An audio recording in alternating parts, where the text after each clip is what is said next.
Kesaksian anak tukang ojek online jadi polisi tak sepeser pun keluarkan uang. Kisah perjuangan seorang remaja yang lulus tes masuk Bintara Polisi viral di media sosial. Ternyata remaja tersebut anak dari tukang ojek online. Remaja itu bernama Atriski yang lulus tes masuk calon Bintara Polisi di Polda Lampung tahun 2023 sampai 2024. Sontak viralnya kisah perjuangan anak tukang ojek online mendapatkan apresiasi dari Kapolda Lampung, Irjen Pol Helmi Santika.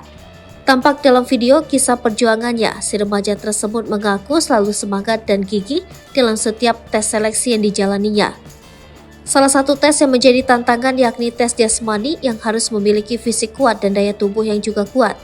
Selain itu juga si remaja tersebut mengaku selama menjalani tes seleksi masuk calon Bintara Polisi, dirinya sama sekali tak mengeluarkan sepeser pun biaya atau uang. Kedua orang tua si remaja merasa bangga dan terharu atas perjuangan anaknya yang lulus masuk sebagai calon Bintara Polisi.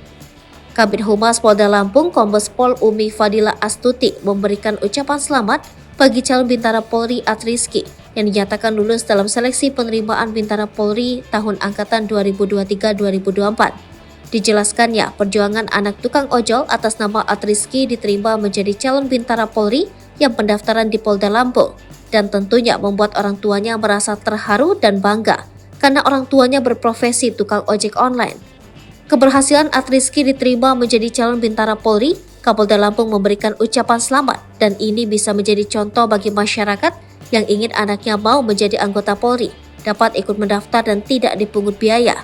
Sebelumnya, Polda Lampung menggelar sidang kelulusan akhir penerimaan terpadu Bintara Polri 2023 yang berlangsung di Gedung Serbaguna Universitas Lampung.